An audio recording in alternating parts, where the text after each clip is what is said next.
Hi అండి, welcome to my channel.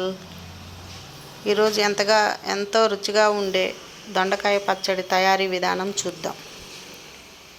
ముందుగా పొయ్యి మీద ఒక బాండీ పెట్టుకొని అందులో 2 టేబుల్ స్పూన్ల ఆయిల్ వేసి ముందుగా కట్ చేసి పెట్టుకున్నటువంటి దొండకాయలు, 2 టమాటోలు,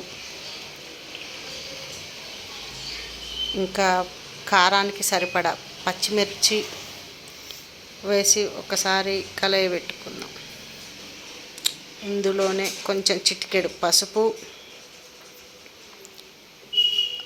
రుచికి సరిపడా ఉప్పు వేసి ఒక 10 నిమిషాలు మూత పెట్టుకొని ఈ టమాటా ముక్కలు, పచ్చిమిర్చి, దొండకాయ ముక్కలు పచ్చిదనం పోయేదాకా మగ్గబెట్టుకోవాలి. 10 నిమిషాల తర్వాత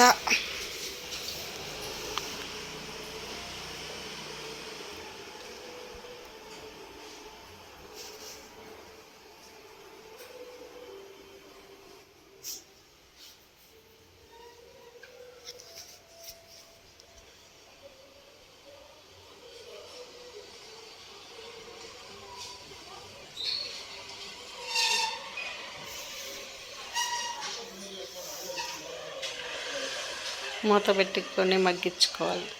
10 నిమిషాల తర్వాత మూత తీసి చూస్తే దొండకాయ ముక్కలు అన్నీ మగ్గిపోతాయి. ఇప్పుడు వాటిని చల్లార్చుకొని అందులో 2-3 వెల్లుల్లి వేసుకొని చల్లగా అయిన తర్వాత మిక్సీ జార్లో కానీ రోట్లో కానీ మరీ పేస్ట్ లాగా కాకుండా కచ్చాబచ్చాగా రుబ్బుకోవాలి. కచ్చాబచ్చాగా రుబ్బుకొని అదే బాణెట్లో కొంచెం నూనె, శనగపప్పు, మినపప్పు, ఆవాలు, ఇంగువ వేసి పోపు పెట్టుకుంటే ఎంతో రుచిగా ఉండే దొండకాయ పచ్చడి ready. Thank you for watching. Please subscribe, like and share please.